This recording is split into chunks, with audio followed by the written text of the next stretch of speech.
Hi, everybody. It's Dr. Laura with Connect My Brain. Thanks so much for tuning in.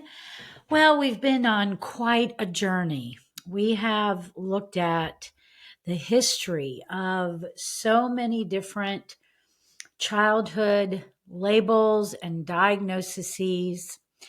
We have looked at the typical thought of what's going on with attention, dyslexia, anxiety, PTSD. We've looked at autism, Asperger.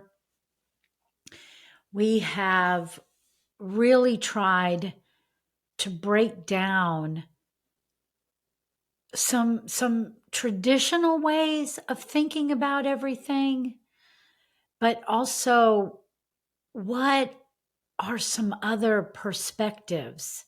What are some other possibilities? Especially in my last podcast, one of the things that really intrigued me in working with different organizations that I've acquired certification or some kind of extended credentialing was the idea that it's really time for us to open up and bring other providers into these equations because our children are not getting better. Our children, the numbers statistically, they just continue to climb. And you got to kind of ask yourself, okay, if we were doing everything that we needed to do, why do the numbers continue to go up? So that brings me to the conclusion of this little series that I've been on, looking at these different childhood labels and diagnoses. And the way I want to wrap it up is I want to look at learning challenges just in general and cognitive flexibility. You know, before and my reference point for this particular podcast, there's going to be a lot of emphasis on the last 3 years because we are in a different time. We have gone through something with the pandemic that we will never be the same again. And we as adults did not have any point of reference. We still have no point of reference for it. And so we can't just stay stagnant on thoughts of the past when we're looking at our kids today. So even though all of those labels and diagnoses still exist, what else is part of this equation? And that's what I'm hoping to kind of mix the two, thinking about things that like the technology part. This is a big part of today, but it's also a big part of this podcast and talking about the last 3 years because of school lockdowns and what happened with the use of devices at that time. But again, I want to give you a little history. I've really enjoyed doing these deep dives because there's been so much information I've learned. And I have a child who was definitely impacted by the beginning of the technology rage. So I find this very interesting, but that's kind of where I want to go today, is to kind of clean up things that we've been talking about. We've really had very specific labels and diagnoses, and now I just kind of want to turn it into a broader picture, because as a parent, you may feel like your child is struggling, but there is no diagnosis, and you don't think that your child has some type of potential label. And you could just kind of feel like, something isn't right, but I'm not quite sure what it is. So, learning struggles takes many different forms. And I think one of the biggest things that I've heard over the years is parents just wanting their kids to enjoy learning. I mean, it's a very innate response. When they're very little, they're curious about everything. And then of course when school starts, I have such fond memories of this time with my child is, wow, the school list is here for supplies. Let's go, let's go. That was always such an exciting part. And then as the years go on, what happens? Well, one thing that I heard on a podcast, I like listening to podcasts too. I was listening and this woman was talking about homeschooling. But boy, she had a really interesting component to what she was talking about as to why it is so important to keep our children at home. And, I'll be honest, a long time ago, I was not a big homeschooler, but boy, that's really changed. I mean, they have bloomed, and there's neighborhoods that get together or from across town, and they go on field trips. And instead of, reading about the different parts of a tree, they're going out to the forest, and they're learning and they're experimenting and they're moving through school so much quicker. I mean, it is quite intriguing, and especially working with children for the last 28 years of my life. Unfortunately, I think traditional school really should be completely revamped, because even just expecting kids to sit in a chair all day long is really not matching.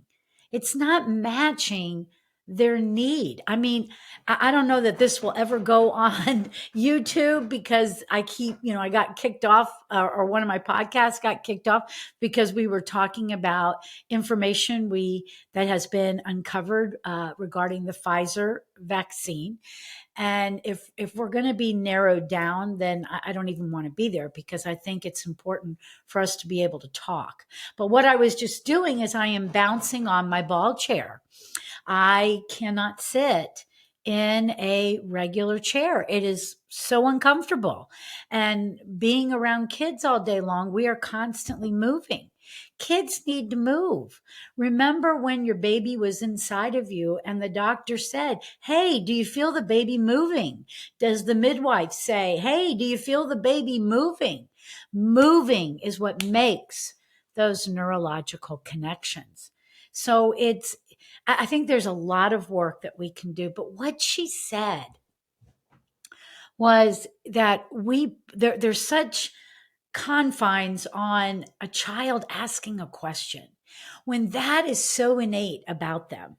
They want to ask questions. They want to tell me something spontaneously that's going on the show that they're watching when they're doing neurofeedback. They're spontaneous.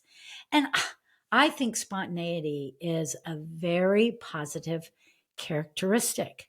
But when a child has to raise their hand to ask a question, now I get the order and, keeping everybody, in some kind of boundary. I get that part, but let's just go broader for a second. The child is curious. The child is excited. The child raises its hand. Now, if the child doesn't get called on, or the teacher says not now, or they say what they think in their question or answer, and it's not received. Now, let's put that into repetitions. Let's say over the course of your life, especially early on, every time you raise your hand, or the majority of the time that you raise your hand, you're not received. You're not called on. You're not validated. As you go on, the thing that has a tendency to happen is to withdraw away. And over again, we've talked about the two beginning principles of the brain getting wired. And I really do encourage you to go back and listen to some of these other podcasts. But we either go towards for reward. And we're going to highlight that today because a big part of this podcast is about the development of motivation. But you've got to have the experiences and the repetition and the frequency. Now, those are three key elements to make you feel like you can go towards something and there is going to be a reward. And this particular person, what she was talking about is that as our kids are moving through their academic careers, if the asking of the question has not been received well, whatever that may be, then by the time they're getting to high school, which then you've got all kinds of things going on with adolescence and puberty, that then by the time you get to college, why bother? What part have we contributed to the development of motivation? But what we've done is we've squashed it. So that's some personal inventory. And I think no matter what, it's just really important that we're always willing to look within to see our part. And I will tell you this, because I have this conversation with many, many parents. And I can tell you I've done it myself. Admitting you were wrong goes a long way with your child. You are not expected to be perfect. And in fact, if you role model that even parents can make a mistake, say they're sorry, and re-navigate, wow, what a lesson that is for your child. Because then they have the experience that it's okay to admit that you were wrong, be given the grace, and navigate your ship another direction. We have to learn all of these pieces. We don't just magically walk across a stage one day and we've got it. It's the experience that is building all of this. It's the experience that builds motivation. It's the experience that will build cognitive flexibility. It is the experience that will either make me look at education in a positive way or a negative way. One of the biggest areas I feel like that our kids, not just today, this is really going back probably, like the last 20 years, really. So it can put some things fast forward or as well. But the children that were born into the 21st century, they arrived into the technology age. And technology is deeply embedded into every part of our existence. In fact, there was a national survey that I looked at. It was conducted by Ericsson Institute. Technology used by young children under age 6 was found to be almost universal. There was 1,000 parents across this country that were part of this study. And among that group, 85% of parents reported they allow their young children to use technology. So when we're talking about technology, we're talking television, tablets, smartphones, and computers are typically the most popular. More than 3/4 of those surveyed said that they use technology along with their child on a daily basis for up to 2 hours. Okay, so I am definitely not saying that computers are bad. So, whatever you think, that's not what I'm trying to say. It's inevitable that we're going to have the devices. But I can tell you when it comes to younger children and they're building their brain, using a keyboard or a keypad on the computer is not the same as getting your fingertips on something. When children are beginning to just crawl, they literally are still using the outside 3 fingers on the hand, and they use it more like a rake. And it isn't until they actually get into their hands that down the road, they will actually begin to have a pincer grip of what we know in holding a pen or a pencil. So, how I want you to take this information is think about what your child goes through. I have people come in here that literally say, I'm here because my child's handwriting is horrible.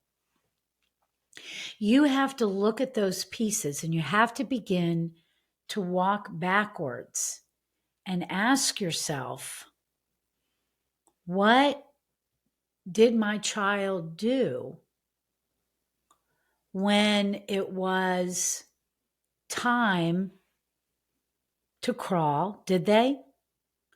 Did they explore with their hands?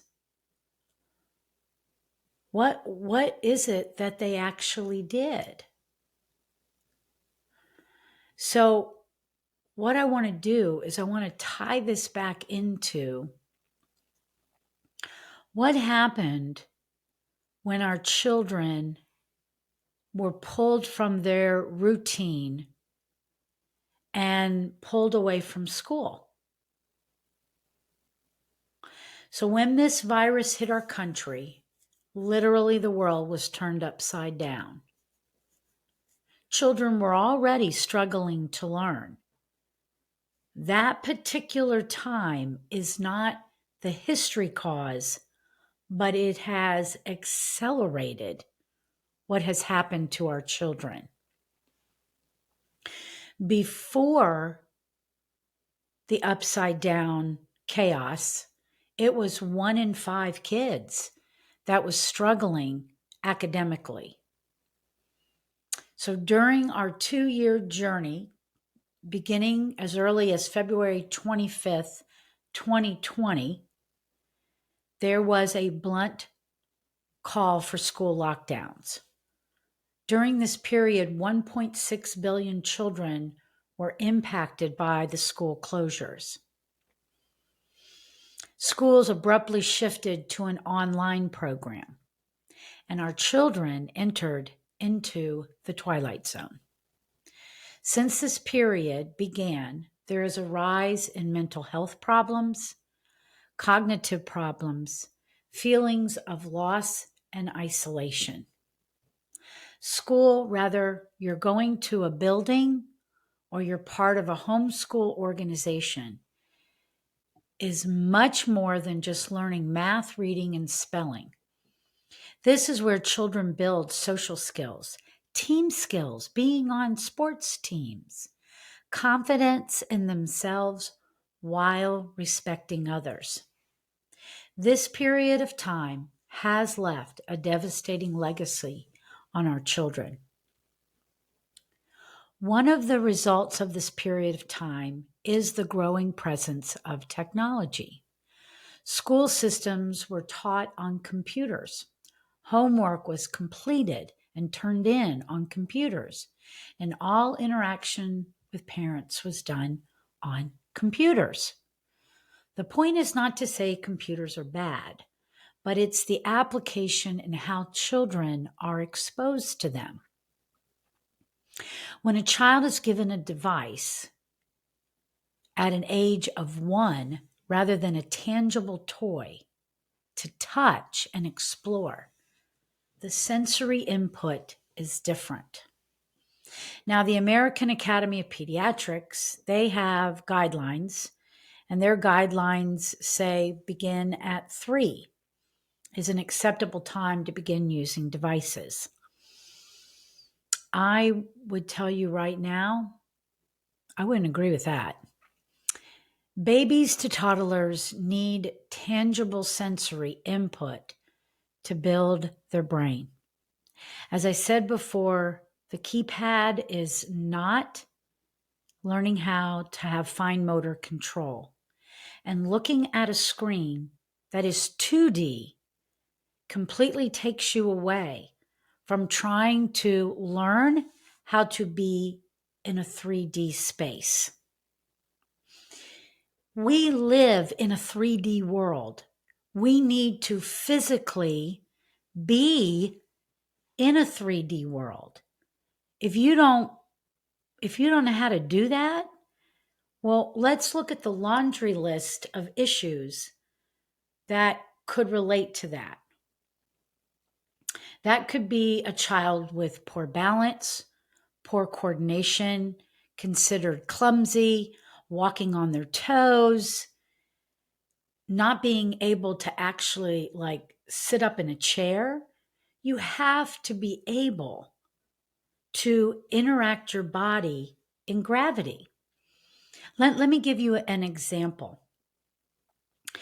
If I was working with a newborn baby right now and I put my hands up underneath their little armpits and I put the sole of their foot towards a hard surface, we would literally step our feet. That stepping reflex is hardwired in there. But this is a newborn. So what would happen if I moved my arms?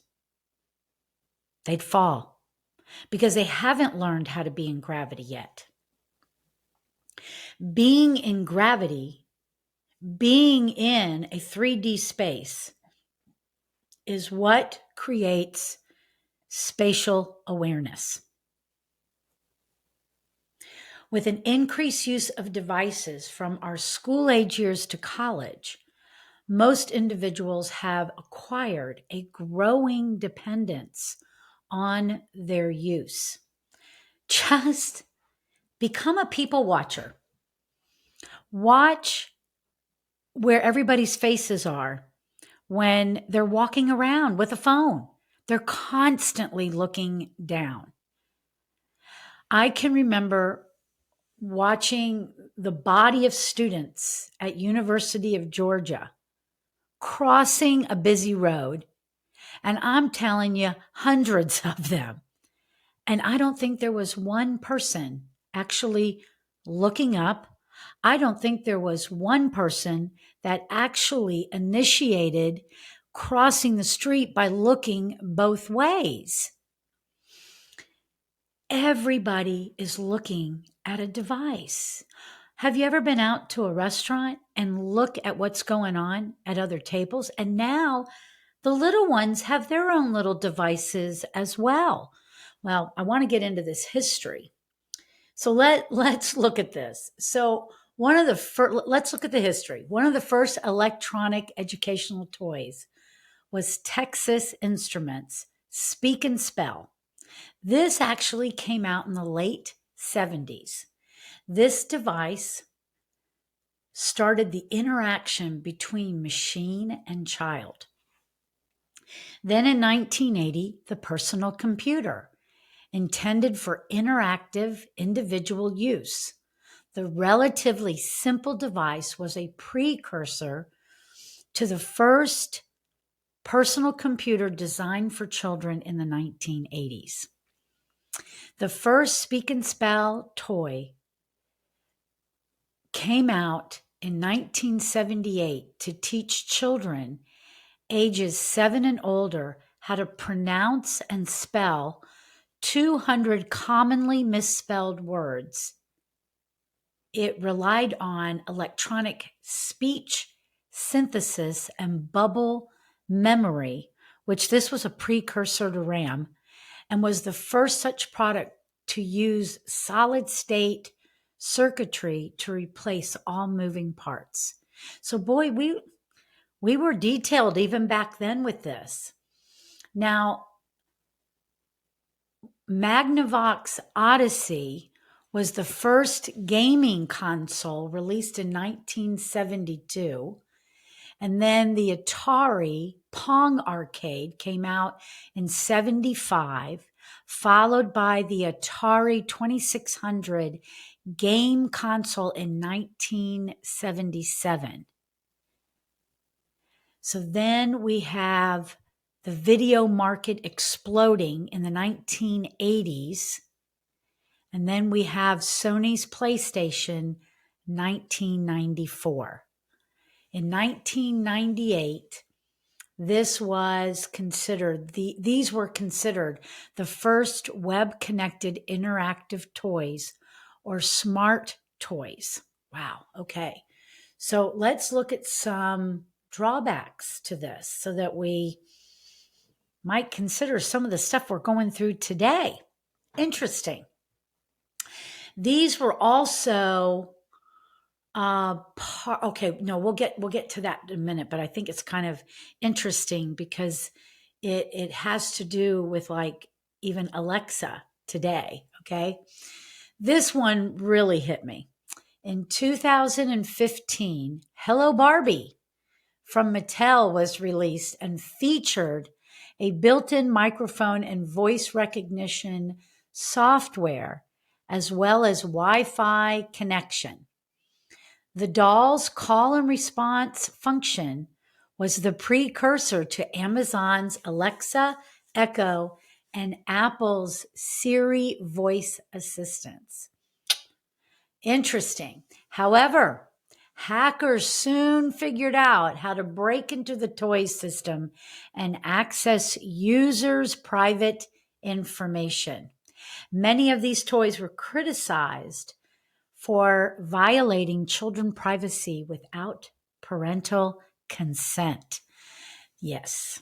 So I think there's so much more in the background of all of this that we've got to realize how it really is impacting our children. And why am I going through all of this as it relates to the technology and the development of motivation? And it has everything to do with it because you don't have to think anymore. All you have to do is ask Alexa to do it. All you have to do is ask Siri to do it. And it's done. And now we've gone through a time period where there's even more plagiarism because some type of artificial assistance is helping writing papers. So if you're not doing the cognitive exercise to increase your own bandwidth in your brain, how can you expect your child to stay engaged in a process that almost seems like it's out of date? Today, many children from toddlers to teenagers regularly use tablets, smartphones, virtual environments for entertainment and educational purposes. I have had parents tell me, I don't know how to get my kid off of it because the schools are requiring that it is done on this tablet. Meanwhile, I've also had families that are trying to set parameters that you may use the tablet during these hours and the children not respecting it. It's almost like an addiction. And in earlier podcasts, we've talked about it. They've actually done research and have found that there's an increase in white matter through the use of technology. And it's the input, the speed, the expansion of what can possibly go on. And it's like you're building a new circuitry in the brain, but it's too many trains on the track.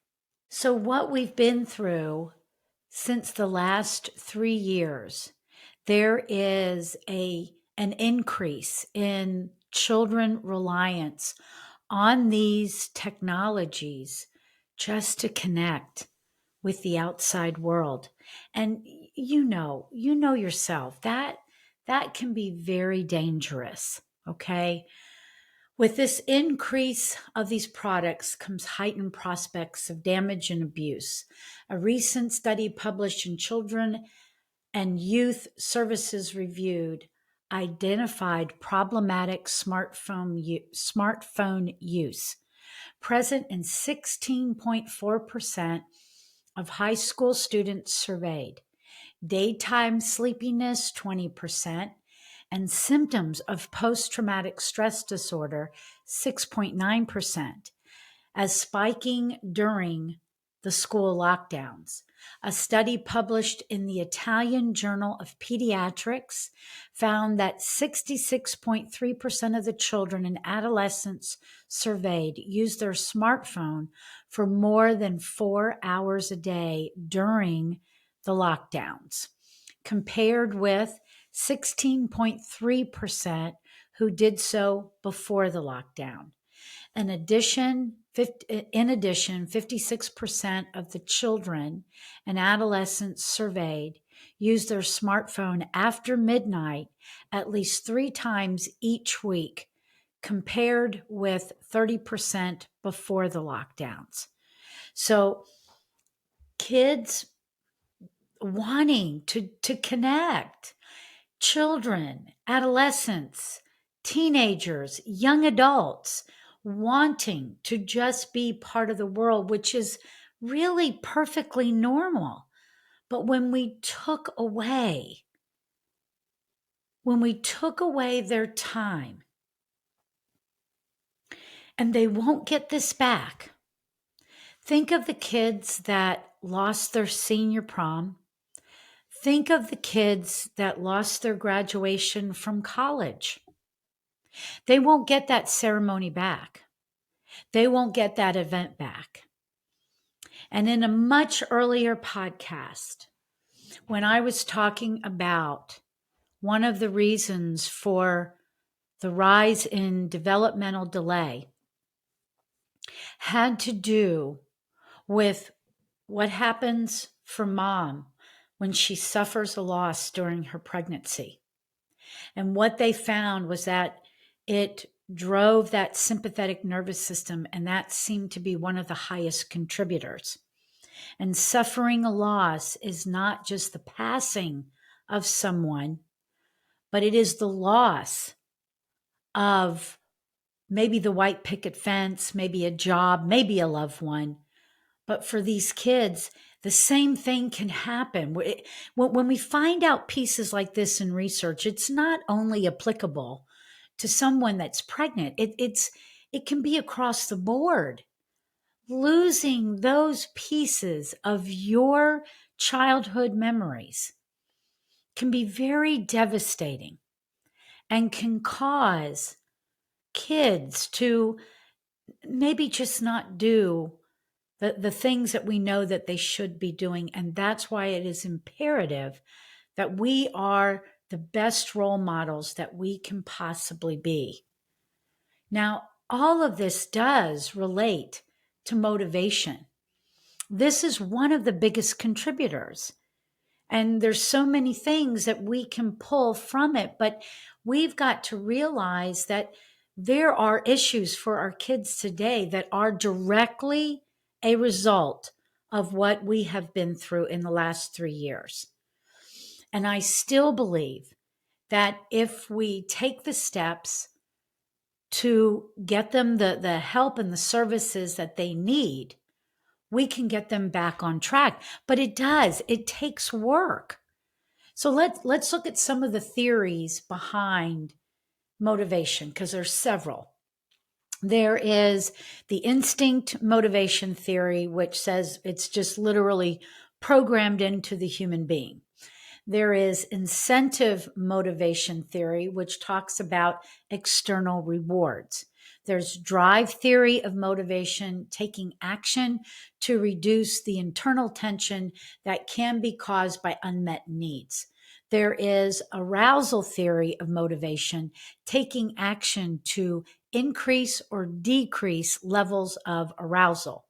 There's humanistic theory of motivation. People have strong reasons to perform various actions. And then there is expectancy theory of motivation. When we think about the future, we formulate different expectations about what we think we need to do. Within these theories, arousal seems to be the foundation. Let's talk once again about that Moro reflex. The Moro reflex activates arousal, CO2O2 reflex, and the sympathetic nervous system. The cascade of events to develop motivation begins with the central pattern generators, which is the reflex system. It is starting while you are still in the womb. Babies are driven, or call it motivated, to go after the breast for food, going after one toy. That means when I get to that toy, that's the reward. That's the thing I want. The sense or the sensory component is I want that toy. That moves them towards it. They got the reward or the incentive. When I move forward, I get my reward. So that is going to make me go towards it. That external reward. Sensory motor development contributes to the development of motivation. Arousal facilitates interaction with the environment in a context specific manner. An example is playing a video game where threatening conditions are created. Some stimuli must be ignored while sensitivity to and responses to others is enhanced, as exemplified in the startle reflex, which is just a grown up Moro. These responses will impact our body's regulatory systems by increasing or decreasing activity of neurotransmitters in the brain and norepinephrine. Norepinephrine is both a hormone and a neurotransmitter. It is secreted by your adrenal medulla and the nerve endings of the sympathetic nervous system to cause vasoconstriction, an increase in heart rate, blood pressure, and the sugar level of the blood. The impact of dysregulated arousal system can positively reinforce the action, but not negatively reinforce behaviors. Let's consider the brain's anatomy involved in the response of arousal and motivation. There is the frontal lobe, which is what's going to shape motivation with the help of the cingulate gyrus. The cingulate gyrus is on both sides of the brain, and it has three parts. The anterior cingulate gyrus is involved in a number of functions, including emotional processing and vocalization of emotions. It's a key part in motivation. The middle part activates when you make predictions about the result of a behavior. The posterior part is where function takes place in the visual spatial orientation. You see how everything is interconnected. Visual spatial orientation, 3D, your vision system, your body system, helping you coordinate yourself in space. The goal is for a child to develop the ability to maintain alertness towards the expected target. As a parent, you are hoping the target is to thrive in school. We want to help them develop cognitive flexibility, the ability for the child to look at situations from different perspectives, to pivot and make better decisions. We are living in the 21st century at this time when everything is moving so fast. There's a great deal of uncertainty, and kids are not quite sure what will happen next. We are not sure what's going to happen next. We don't have a point of reference for this kind of a time in history. In order to evaluate where your child is and why they are the way they are today, it is going to require a personal inventory of the child's developmental journey. That is the key. How did they move through those early years?